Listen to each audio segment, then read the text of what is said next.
have some brand new metagame tournament results for you out of the OCG, and I must tell you, I did not expect this landscape to look this interesting. Guys, smash the living crap out of that subscribe button so you guys don't miss out on more content. So we have your participation out here out of the Next Play tournament, and for those of you that we haven't really had anything on a Next Play for the last month and a half. It's kind of how you can tell the meta's not been that fun to watch. So your most represented deck in the tournament rounds actually was Yubel. Now, Yubel was massively predicted to be one of the strongest decks in the room, and I am not surprised at all to see this, because Phantom of Yubel is such a stupidly strong card. There is so much that deck can actually do. It's actually kind of crazy. And then our second represented deck down here is actually Memento. If you have not had the chance to watch what Memento can actually do, holy moly, you are in for a surprise. That deck has some insane gas about it. We also had 2 Rescue Ace and 2 Fire King, so if you're expecting, the fire decks to have kind of gone away, they're not. They're still sitting here. So everything else is a one-of here. So we had Infernoids, we had Chimera, Novox and Friends, Centurion, Sky Striker, Drytron. Some of these I don't recognize all that much. I can also see Dragon Link, Gimmick Puppets. Yeah, that's right. The Gimmick Puppet deck is still alive out here. Purely still doing its thing. Looks like we have a Horus deck, Charmers, Ritual Beast, and Labyrinth, and then a couple of other things that I didn't really get the chance to see. And also looks like a pure Snake Eyes build down there as well. So overall, for your overall tournament structure, for what people are choosing to bring, I mean, Yubel is expected to be the dominating force. There's no ifs, ands, or buts about that. That is not going to change, I feel like, anytime soon. And this is what the Japanese national season is going to have. Now, top 8 looks quite interesting here. Now, your most represented deck in Top Cut was only 2 Yubel decks ended up making that conversion rate on over into the Top Cut, which very obviously tells me, wow, 4 of those Yubel duelists had a very tough time, and it looks like the Rogue decks had a very solid chance of kind of grinding them out. Once again, that's a good thing. You want to see these decks putting up a chance against the meta and actually going, hey, we can beat these decks. These troublesome things aren't going to be much of an issue. Now, all of your fire decks are still present in this Top Cut. You had Fire Kings with full standard gas. You had, I'm assuming they also had Ukalonics and stuff in that build. We'll know here in a little bit if they made further into top 8 and shared their list. Standard Flamber stuff, and then Rescue Ace. Now, I do want to point out here, Rescue Ace was projected to be one of the best decks going into this format because the set 4, the Fiend Smith stuff that deck had going for it, all of those pieces moving together actually kind of creates a very unfair game state for this deck. So the fact that Yubel kind of edged that out, though, I think is very good. Now there's some interesting abnormalities here. You also had 1 Drytron duelist on the forefront of this, which I guess a lot of people weren't really prepared for that matchup. We also have Dragon Link up there, according to the translation, which I'm kind of curious about that. And then we had Memento. Memento did end up getting 2nd place out of this event, and Memento is a very scary deck.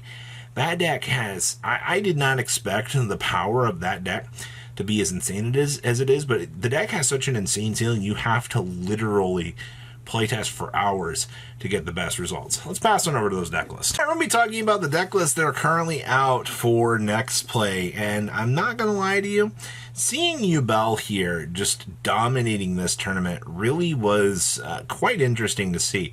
The Phantom of Yubel, especially in the state that the OCG kind of has this deck, I think our lists are pretty much going to synchronize here soon. You know, they have the Fiend Smith package available in this build, which just gives this deck so much gas. And also, to be honest with you, you're only dedicating 5 cards in the main deck, which is, you know, the 1 Searcher, you're dedicating 1 Lurie, and then the 1 or the 3 Fiend Smith. So 5 cards. And down the extra deck, it's what, a 4-card splash package from the extra deck. Now remember, you obviously most of this is going to be possible because of the Moonlit Underworld Close Sky Goddess. Mini Goddess is the piece that brings this entire strategy together, and I'm really hoping here in the near future that we do get this card, so you know the community can actually see what this deck does. It's not to say that the TCG could skip over this and we'll have a completely different format, and it also would invalidate the card for a possible Worlds premiere, but it's not to say that the TCG couldn't make their own light monster out here to kind of circumvent all of the little expectancies of the craziness that, you know, we're expecting this card to kind of bring to the table for our meta. Outside of that, if you don't think that seeing, you know, Yubel kind of be a dominating force in the meta, you're about to be very surprised. Everything that this deck has going for it is insanely good, and it really is going to be a pretty crazy gatekeeper. Also, the fact, you know, they're only playing 1 Nightmare Pain now. They've stripped off all of that. You know, the field spell is just kind of doing everything else that you need it to, and, you know, you can recycle all of your resources. It is so very awesome to see how this deck is shaping up. Now, we also had our Memento list. Now, I have been very vocal about this deck and saying that I think that this deck is a very strong metagame contender. I think a lot of people, obviously, you know, we have Shifter at 3, and Shifter can be quite the little headache for this deck to deal with, but let's call it what it is here at this point in time. If you know how to play through or play this deck, and you know which combo lines to go through, it's going to be crazy. One thing I do find interesting is they are just side decking the trap card, to be honest with you.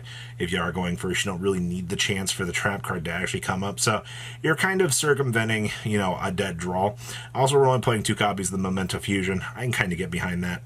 You do see the Relinquished Anima being down here as well, being one of those fantastic targets for this deck to definitely get the chance to set up and punish your opponent. Outside of that, once again, your ceiling is incredibly high with this deck. Your boards are pretty good. You are dedicating the 2/2 slots. I have seen builds playing the Dracostapelia. I do want to say I do think that the Dracostapelia is kind of needed in this deck. Being able to have the Draco kind of on the little follow-up so that, you know, you can have that boss monster in reserve to kind of assist you, and, you know, you can actually play the Memento Fusion. Since it is a quick play, you can play it reactively against your opponent. I think a lot of people kind of forget that. They're like, oh, you know, well, what's the point in being able to do this? Well, it's to actually have another form of interruption against your opponent. Do not underestimate Memento Fusion being a defensible card. I do see, obviously, you have the Guardian Chimera in here, but, you know, I don't feel like that, you know, it's always going to come up. I mean, there will be some times where I guess it will, but also dedicating Azalea, you have the Psy-Frames down there to kind of assist you, but those are just from what I've seen Aang playing in the Zodiac Monthly that I feel like you can obviously see differences between a TCG build and an OCG build, but cool stuff to see this doing well. Oh, we have Rescue Smith. Oh boy. So for those of you that are wondering, you know, how crazy does this deck get post, you know, Fiend Smith? Well, you just get, this deck puts 2 bodies on the field like it's its job, which allows you to go through the full Fiend Smith combo, which, oh boy. Also the fact that they're only side decking down here the field spell. This deck does not give 2 craps about recycling its resources anymore. Nope. If you have it, it's fine. It's a little piece, but there's no point. We're also playing the 1 Gamma, 2 Deltas, 1 Driver.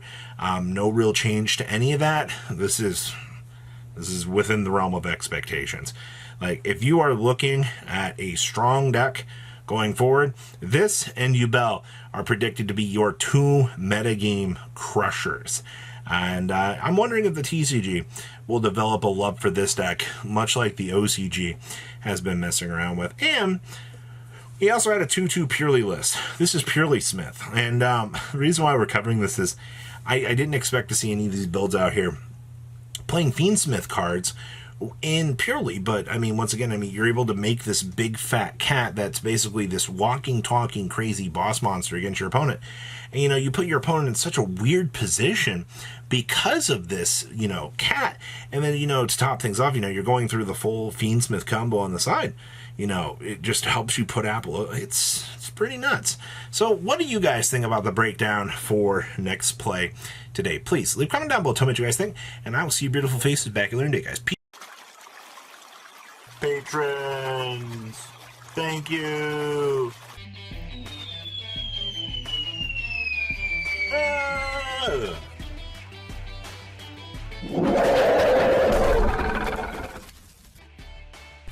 Thank you so much for watching. Check out these other videos.